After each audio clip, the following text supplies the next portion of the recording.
Hello friends, welcome all on કૃષિ બનો friends. Good evening all of you. તો friends, આપણે ગઈકાલે મેં તમને જે વિડીયો અપલોડ કરેલો હતો કરંટ અફેર રિલેટેડ, બરાબર છે.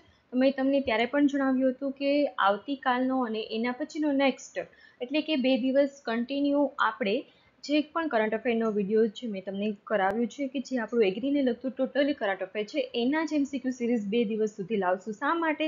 તો કે એના લીધે તમને જે કરંટ અફેરનો તમે ગઈકાલે વિડીયો જોયો છે, આજે તમને જે પણ ક્વેશ્ચન્સ હું કરાવીશ એનું રિવિઝન થશે. ત્યારબાદ નેક્સ્ટ દિવસે એટલે કે આવતીકાલે, બરાબર છે, ત્યારે પણ તમને રિવિઝન થશે.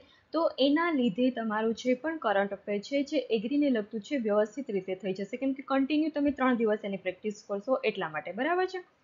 તો આજની આપણી જે MCQ સિરીઝ છે એ સ્પેસિફિકલી જે કરંટ અફેરનો આપણો લેક્ચર હતો એને રિલેટેડ જે પણ MCQ છે એને લગતી છે, જેથી તમારું અહીંયા ખુદથી તમે સેલ્ફ ઇવેલ્યુએશન પણ કરી શકશો કે તમને કેટલું ગઈકાલના લેક્ચરનું યાદ છે, અને તમને જો કંઈ ભૂલાઈ ગયું હશે તો પણ હું ફરી અત્યારે તમને સમજાવીશ કે જેથી તમને રિકોલ થઈ જશે. ઓકે, તો ફ્રેન્ડ્સ, આજનો આપણો જે આખી MCQ સિરીઝ છે કે જે ગઈકાલના લેક્ચરને રિલેટેડ છે કરંટ અફેર MCQ, બરાબર છે. તો ફ્રેન્ડ્સ, આપણે સ્ટાર્ટ કરીએ આજનું આપણું નવી MCQ સિરીઝ. એની પહેલાં તમે આપણી ચેનલ કૃષિ ભંડોળ છે એને લાઇક કરો, શેર કરો અને સબસ્ક્રાઇબ કરો. ઓકે, તો આપણે વાત કરીએ. આજનો આપણો ફર્સ્ટ ક્વેશ્ચન છે કે કયા રાજ્યને શ્રેષ્ઠ કૃષિ રાજ્યથી પુરસ્કારિત કરવામાં આવ્યું છે? તો કયા રાજ્યને પુરસ્કારિત કરવામાં આવ્યું છે? તો આપણે ગઈકાલે જોયું હતું કે જે મહારાષ્ટ્ર રાજ્ય છે કે જેને શ્રેષ્ઠ કૃષિ પુરસ્કારથી સન્માનિત કરવામાં આવેલું હતું, બરાબર છે. અને મહારાષ્ટ્રની જે ગવર્મેન્ટ હતી કે જેમને રાજ્યમાતા ગૌમાતાનો દરજ્જો ગાયને આપેલો છે, બરાબર. ત્યારબાદ નાગાલેન્ડ હતું કે જે નાગાલેન્ડ રાજ્ય છે કે જેમને બાગાયત માટેનો શ્રેષ્ઠ પુરસ્કાર આપવામાં આવેલો છે. મહારાષ્ટ્ર છે કે જેને કૃષિ રાજ્યથી પુરસ્કારિત કરવામાં આવેલા છે, પરંતુ નાગાલેન્ડમાં બાગાયતથી કરવામાં આવેલા છે, બરાબર. અને આસામ હતું, તો આસામમાં શું હતું તો કે 8 જે પ્રોડક્ટ છે આસામની કે જેને GI ટેગ મળેલું છે, બરાબર. આપણે ગઈકાલનું જે પણ લેક્ચર હતો કરંટ અફેર રિલેટેડ એમાં આ હરેક વસ્તુ આપણે વ્યવસ્થિત રીતે ડિસ્કસ કરેલી હતી ડીપમાં, પરંતુ આજે હું ફરી તમને હાઇલાઇટ આપી દઉં છું, જેથી જો તમારા માઇન્ડમાં કંઈ ઓછું ભૂલાઈ ગયું હોય કે ઓછું આપણને ફ્લેશબેક થતું હોય તો ખ્યાલ આવી જાય. ઓકે, તો ચલો સ્ટાર્ટ કરીએ. આના પછીનો આપણો નેક્સ્ટ ક્વેશ્ચન. આપણો નેક્સ્ટ ક્વેશ્ચન છે કે ક્યાં BSF હેડક્વાર્ટર ખાતે વૃક્ષો સાથે વૃદ્ધિ કરો અભિયાનનું આયોજન કરવામાં આવેલું હતું? ક્યાં કરવામાં આવેલું હતું? મેં ગઈકાલે પણ તમને કહ્યું હતું, તો શ્રીનગર ખાતે, બરાબર છે. આપણો રાઈટ આન્સર આવશે શ્રીનગર. શ્રીનગર ખાતે શું કરવામાં આવેલું હતું તો કે જે BSF જવાનો છે કે જેમને BSFનું જે હેડક્વાર્ટર હતું ત્યાં વૃક્ષો સાથે વૃદ્ધિ કરો એ અભિયાન હતું કે જે શરૂ કરવામાં આવેલું હતું, બરાબર છે. અને આ અભિયાન છે એક શા માટે કરવામાં આવેલું હતું તો કે આપણે જે પર્યાવરણ હોય છે કે જેને બચાવવા માટે, એને પ્રોત્સાહન આપવા માટે અને વૃક્ષો વધુમાં વધુ વાવવા જોઈએ, કેમ કે વૃક્ષો હશે તો જ આપણને ફ્રેશ એર મળશે, ઓક્સિજન સારા પ્રમાણમાં મળશે. ઘણા બધા વૃક્ષોના બેનિફિટ્સ છે, એના લીધે આપણે વૃક્ષોનું વાવેતર વધુને વધુ કરવું જોઈએ. એ ઇનિશિયેટિવથી અને આપણને એક પોઝિટિવ મેસેજ મળે એ હેતુથી BSFનું હેડક્વાર્ટર છે કે જે શ્રીનગર ખાતે આવેલું છે ત્યાં વૃક્ષો સાથે વૃદ્ધિ કરો એવું અભિયાન છે કે જે શરૂ કરવામાં આવેલું હતું. ઓકે, ત્યારબાદ નેક્સ્ટ આપણો ક્વેશ્ચન છે કોના દ્વારા પ્રથમ ક્લાઇમેટ ચેન્જ એક્ટ પસાર કરવામાં આવેલો હતો? અહીં એક્ટ આવશે. ઓકે, એક્ટ કોના દ્વારા ફર્સ્ટ ક્લાઇમેટ ચેન્જ એક્ટ હતો કે જે પસાર કરવામાં આવેલો હતો, બરાબર છે. તો મેં તમને ગઈકાલે પણ કહ્યું હતું કે ક્લાઇમેટ ચેન્જ રિલેટેડ આપણે જે કરંટ અફેર છે કે જેમાં બે વસ્તુ આવે છે, બરાબર છે. એક હતું દક્ષિણ આફ્રિકા કે જ્યાં વિશ્વમાં સૌપ્રથમ વખત ક્લાઇમેટ ચેન્જ માટેનો એક્ટ છે કે જે પસાર કરવામાં આવેલો હતો, બરાબર છે.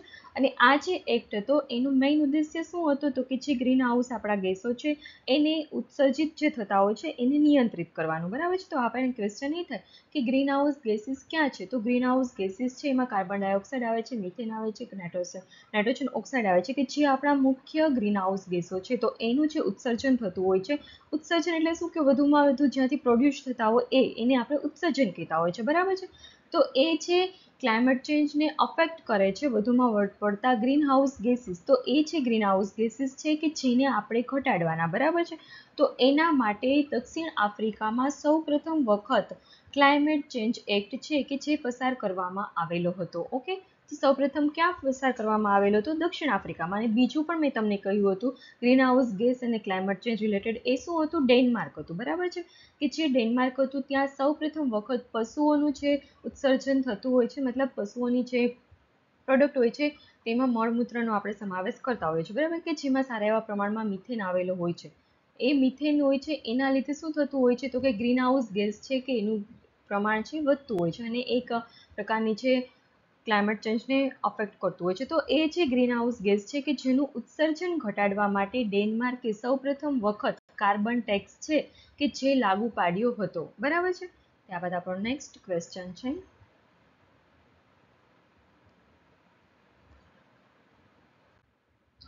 સ્વપ્ના કલિગલ કે જે કૃષિ ઉદ્યોગ સાહસિક છે જેને ICAR તરફથી કયો એવોર્ડ મળેલો છે? સ્વપ્ના કલિગલની આપણે ગઈકાલે વાત કરેલી હતી કે જે એક કેરલાના વતની છે અને તેમને કલિગલ પ્લાન્ટેશનનો જે કૃષિ સાહસિક એવોર્ડ છે કે જે મળેલો હતો. એટલે કે સ્વપ્ના કલિગલ છે કે જે એક એગ્રી એન્ટરપ્રિન્યોર છે, બરાબર છે. અને સ્વપ્ના કલિગલ જે છે કે જે સ્પાઇસ જે ક્રોપ હોય છે, જે પ્લાન્ટેશન ક્રોપ હોય છે, એમના માટે એ ઉદ્યોગ સાહસિક છે, મતલબ એ એના રિલેટેડ વર્ક કરે છે. ઓકે, અને એમને ICAR તરફથી સ્પાઇસ એવોર્ડ છે 2024 હતો કે જે મળેલો હતો, બરાબર છે. એટલે આપણો અહીં રાઈટ આન્સર આવશે સ્પાઇસ એવોર્ડ 2024. ત્યારબાદ આપણો નેક્સ્ટ ક્વેશ્ચન છે, કોણ સંસ્થા હતી કે જેને બાગાયતી વિજ્ઞાનમાં તેના શ્રેષ્ઠ કાર્ય માટે શ્રેષ્ઠ ટેકનોલોજી પુરસ્કાર આપ્યો હતો? તો ICAR બાગાયતી, એટલે કે આ જે આપણો આગળનો ક્વેશ્ચન હતો સ્વપ્ના કલિગલ, એને ઇન્ટરલેક ક્વેશ્ચન છે, બરાબર છે, એ કે જેમને ICAR તરફથી સ્પાઇસ એવોર્ડ છે કે જે મળેલો હતો. ઓકે, ત્યારબાદ નેક્સ્ટ ક્વેશ્ચન છે, કોણ ઇન્ડિયન એગ્રીકલ્ચર રિસર્ચ ઇન્સ્ટિટ્યૂટના ડિરેક્ટર તરીકે નિમણૂક થયા છે? તો અમે ગઈકાલે જ તમને કહ્યું હતું કે આપણે TR શર્માજી જે છે કે જે ઇન્ડિયન એગ્રીકલ્ચર રિસર્ચ ઇન્સ્ટિટ્યૂટ છે કે જેના નવા ડિરેક્ટર પદે નિમણૂક થયેલા છે. એટલે આપણો રાઈટ આન્સર આવશે TR શર્મા. આ વ્યવસ્થિત રીતે તમે યાદ રાખજો, કેમ કે એક્ઝામમાં આ ટાઈપના જ આપણને ક્વેશ્ચનમાં પૂછાતું હોય છે, TR Sharma, TJ Sharma, TP Sharma, TT Sharma. તો આપણને ત્યારે કન્ફ્યુઝ થઈ જાય તો આપણને એક્ઝેક્ટલી યાદ આવતું ના હોય, એટલે વ્યવસ્થિત રીતે જોજો. આ પ્રકારના જે પણ નામ હોય કે જેમાં આપણને મિસ્ટેક થવાના ચાન્સીસ વધુ પડતા જોવા મળતા હોય છીએ, બરાબર છે. એટલે TR શર્મા છે કે જેમને ઇન્ડિયન એગ્રીકલ્ચર રિસર્ચ ઇન્સ્ટિટ્યૂટ છે કે જેના નવા ડિરેક્ટર પદે એ નિમણૂક પામ્યા છે. ઓકે, ત્યારબાદ નેક્સ્ટ આપણો ક્વેશ્ચન છે, કયા દિવસને રાષ્ટ્રીય મત્સ્ય ખેડૂત દિવસ તરીકે ઉજવવામાં આવે છે? તો રાષ્ટ્રીય મત્સ્ય ખેડૂત દિવસ તરીકે 10 જુલાઈને ઓળખવામાં આવે છે, બરાબર છે. અને મેં તમને ગઈકાલે પણ બે જે આપણા હતા ગુજરાત ગવર્મેન્ટને જે પોસ્ટર ટાઈપનું કે જે મેં તમને બતાવીને સમજાવ્યું હતું, બરાબર, કે જે આજ વખતેનું જે 2024નું જે પોસ્ટર હતું કે જેમાં આપણને ખાલી જે પણ ગુજરાત ગવર્મેન્ટે મત્સ્ય ખેડૂતો મતલબ મત્સ્ય ઉદ્યોગો છે કે મતલબ એને રિલેટેડ જે પણ બજેટમાં જેટલી જોગવાઈ કરેલી છે, જેટલા અમાઉન્ટનું એ જેમાં હતું, એમાં કંઈ એવું કેપ્ચર કરી શકીએ એવી ઇન્ફોર્મેશન નહોતી કે જે આપણા exam point of view important હોય. પરંતુ 23નું જે પોસ્ટર હતું કે જેમાં હતું, એમાં શું હતું મેં તમને ગઈકાલે પણ કહ્યું હતું કે આખા ભારતમાં સૌથી વધુ મત્સ્ય ઉત્પાદન જો કરતું હોય તો ફર્સ્ટ રેન્ક આવતું હોય તો આપણા ગુજરાતનો આવે છે, બરાબર છે. કેમ કે ઘણા પબ્લિકેશનમાં આપણને આંધ્રપ્રદેશ જોવા મળે છે કે જ્યાં સૌથી વધારે મત્સ્ય ઉત્પાદન થતું હોય છે, પરંતુ આપણું 2023નું જે પોસ્ટર હતું કે જેમાં ગુજરાતને કન્સિડર કરેલું છે. ઓકે, ત્યારબાદ નેક્સ્ટ ક્વેશ્ચન આપણો, ક્યારે રાષ્ટ્રીય કેરી દિવસ તરીકે ઉજવવામાં આવે છે? તો રાષ્ટ્રીય કેરી દિવસની જો આપણે વાત કરવામાં આવે તો 22 જુલાઈના રોજ આપણે રાષ્ટ્રીય કેરી દિવસ ઉજવવામાં આવે છે. એટલે જુલાઈ મંથની જો વાત કરીએ તો આપણી એક્ઝામ પોઈન્ટ ઓફ વ્યૂ બે ડે ઇમ્પોર્ટન્ટ છે. એક છે 10 જુલાઈ. 10 જુલાઈ છે કે જે રાષ્ટ્રીય મત્સ્ય ખેડૂત દિવસ તરીકે આપણે સેલિબ્રેટ કરીએ છીએ, અને 22 જુલાઈ છે કે જ્યાં આપણે રાષ્ટ્રીય કેરી દિવસ તરીકે સેલિબ્રેટ કરતા હોઈએ છીએ, બરાબર છે. ત્યારબાદ આપણો નેક્સ્ટ ક્વેશ્ચન છે, કયા આબોહવા પરિવર્તનથી loss and damage fund board છે કે જેની યજમાની કરવામાં આવેલી હતી? એટલે કે કયો દેશ હતો કે જ્યાં આપણે આબોહવા પરિવર્તન થતું હોય કે જેના લીધે લોસ એન્ડ ડેમેજ ફંડ માટેનું જે બોર્ડ હતી કે જેનું યજમાની કરવામાં આવેલી હતી? તો એમાં આપણે ગઈકાલે પણ જોયું હતું કે એ હતું ફિલિપાઇન્સ. તો જે ફિલિપાઇન્સ છે કે જ્યાં આબોહવા પરિવર્તનથી જે પણ પ્રભાવિત હોય છે દેશો, એને ટેકો આપવાના હેતુથી loss and damage fund board છે કે જેની યજમાની માટેની પસંદગી કરવામાં આવેલી હતી. ઓકે, ત્યારબાદ આપણો નેક્સ્ટ ક્વેશ્ચન છે, ક્યાં ભારતના પ્રથમ વિદેશી જનઔષધિ કેન્દ્રનું ઉદ્ઘાટન કરવામાં આવેલું હતું? તો પ્રથમ એવું કયું હતું, ક્યાં થયું હતું કે જ્યાં ભારતનું પ્રથમ વિદેશી જનઔષધિ કેન્દ્ર છે કે જ્યાં સ્થાપવામાં આવ્યું હતું અથવા તો ઉદ્ઘાટન થયું હતું? બરાબર છે, તો એ છે મોરિશિયસ. મોરિશિયસ ખાતે સૌપ્રથમ વખત ભારતનું જે જન ઔષધિ કેન્દ્ર છે કે જે સ્થાપવામાં આવેલું હતું. બરાબર છે, ત્યારબાદ આપણો નેક્સ્ટ ક્વેશ્ચન છે, ઇન્ડિયા સ્ટેટ રિપોર્ટ જે ફોરેસ્ટ રિપોર્ટ છે એની અનુસાર 2024 મુજબ ભારતમાં કેટલા ટકા વન વિસ્તાર આવેલો છે? તો Indian state of forest report જે આપણો હતો કે જ્યાં દેશનો જે ભૌગોલિક વિસ્તાર છે એના 21.7% જે ભાગ છે કે જે જંગલોથી કવર થયેલો ભાગ છે. બરાબર છે, એટલે કે ફોરેસ્ટ સર્વે ઓફ ઇન્ડિયા મુજબ દેશના જંગલોનું જે આપણે આજે મૂલ્યાંકન કરતા હોય છે દ્વિવાર્ષિક કરતા હોઈએ છીએ. બરાબર છે, એટલે ભારતમાં 21.7% એવો વિસ્તાર છે કે જ્યાં આપણને જંગલો જોવા મળે છે. ત્યારબાદ આપણો નેક્સ્ટ ક્વેશ્ચન છે, ક્યાં પ્રથમ આંતરરાષ્ટ્રીય ડેરી ફેડરેશન એશિયા પેસિફિક સમિટનું આયોજન કરવામાં આવેલું હતું? તો કોચી ખાતે સૌપ્રથમ વખત પ્રથમ એવી આંતરરાષ્ટ્રીય dairy federation Asia Pacific summit છે કે જેનું આયોજન 26 થી 28 જૂન દરમિયાન કરવામાં આવેલું હતું. બરાબર છે, એટલે આપણો રાઈટ આન્સર છે કોચી. અને આ જે આપણું ડેરી ફેડરેશન હતું એશિયા પેસિફિક સમિટનું કે જે 26 થી 28 જૂન સુધી હતું. બરાબર છે, એનો મુખ્ય ઉદ્દેશ્ય શું હતો? તો કે જે આપણું ડેરી ઉદ્યોગો છે કે જેમાં આપણે વધુમાં વધુ નવું કરી શકીએ, વધુમાં વધુ આપણે દૂધનું ઉત્પાદન કરી શકીએ અને જે આપણી ડેરી પ્રોડક્ટો હોય છે કે જે ક્લાઇમેટ ચેન્જની સામે રક્ષણ મેળવી શકે એ અનુકૂળ જે આપણે બનાવવાનું હતું. બરાબર છે, કેમ કે આપણા પશુઓ છે એને પણ ક્લાઇમેટ ચેન્જની અફેક્ટ થતી હોય છે. તો કેવી રીતે આપણે એ જે અફેક્ટ થતી હોય છે એ જે ઇફેક્ટ હોય છે એને મિટિગેટ કરી શકીએ અને કેવી રીતે આપણું જે ડેરી ઉદ્યોગ છે એને વધુમાં વધુ સારી રીતે ડેવલપ કરી શકીએ એ હેતુથી આજે આપણી dairy federation Asia Pacific summit છે કે જેનું આયોજન કોચી કેરલા ખાતે કરવામાં આવેલું હતું. ત્યારબાદ આપણો નેક્સ્ટ ક્વેશ્ચન છે, ક્યાં મિયાવાકી પદ્ધતિનો ઉપયોગ કરીને મિની વન બનાવવામાં આવેલું હતું? તો મેં તમને ગઈકાલે જ જણાવ્યું હતું કે મિયાવાકી જે પદ્ધતિ છે કે જે જાપાનીઝ પદ્ધતિ છે. બરાબર છે, તો એ જે જાપાનીઝ પદ્ધતિ છે કે જેના દ્વારા આપણે ઓછા વિસ્તારમાં પણ ઘણા બધા વૃક્ષો હોય છે કે જે વાવી શકતા હોય છે કે જેને આપણે મિયાવાકી પદ્ધતિ તરીકે ઓળખતા હોઈએ છીએ. અને આ જે મિયાવાકી પદ્ધતિ છે એનો ઉપયોગ કરીને રાયપુર ખાતે મિની વન છે કે જે બનાવવામાં આવેલું હતું. ઓકે, ત્યારબાદ આપણો નેક્સ્ટ ક્વેશ્ચન છે,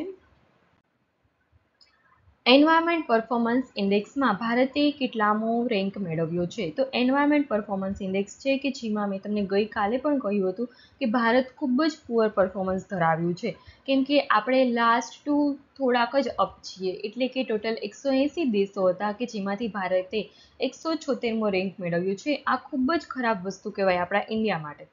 આપણે એન્વાયરમેન્ટ પ્રત્યે અવેરનેસ વધુમાં વધુ રાખવી જોઈએ, આપણે એન્વાયરમેન્ટને સેવ કરવું જોઈએ.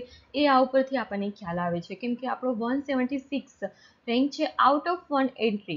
તો એ ખૂબ જ ખરાબ આપણું પરફોર્મન્સ છે. તો આપણે આ પરફોર્મન્સને વધુ સારી રીતે કેવી રીતે કરી શકીએ એ ખૂબ જ ઇમ્પોર્ટન્ટ છે. એ માટે ગવર્મેન્ટની સાથે સાથે આપણે પર્સનલી પણ ધ્યાન રાખવું જોઈએ.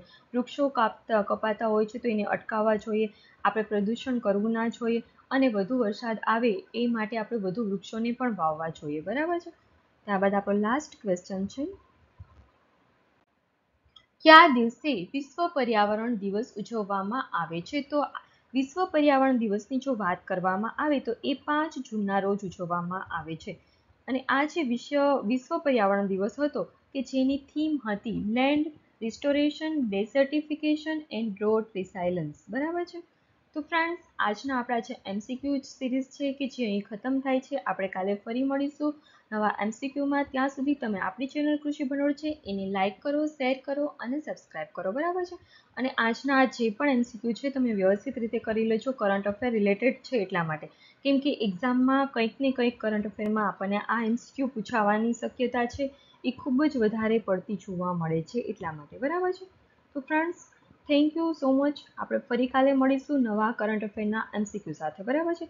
ત્યાં સુધી તમારે આપણી ચેનલ કૃષિ ભંડોળ છે એને લાઇક કરવાની છે, શેર કરવાની છે અને સબસ્ક્રાઇબ કરવાની છે, બરાબર છે? અને તમને આપણું જે કરંટ અફેરનું જે સેશન હતું, ત્યારબાદ આ બે આપણે સેશનમાં MCQ સિરીઝ લાવ્યા છીએ, એ કેવી તમને લાગી છે એનો તમારે રિસ્પોન્સ આપવાનો છે, બરાબર છે? તો એના માટે જરૂરથી તમે કમેન્ટ કરજો કે જેથી મને ખ્યાલ આવે કે તમને લોકોને પસંદ આવે છે કે નહીં, બરાબર છે? Okay, thank you.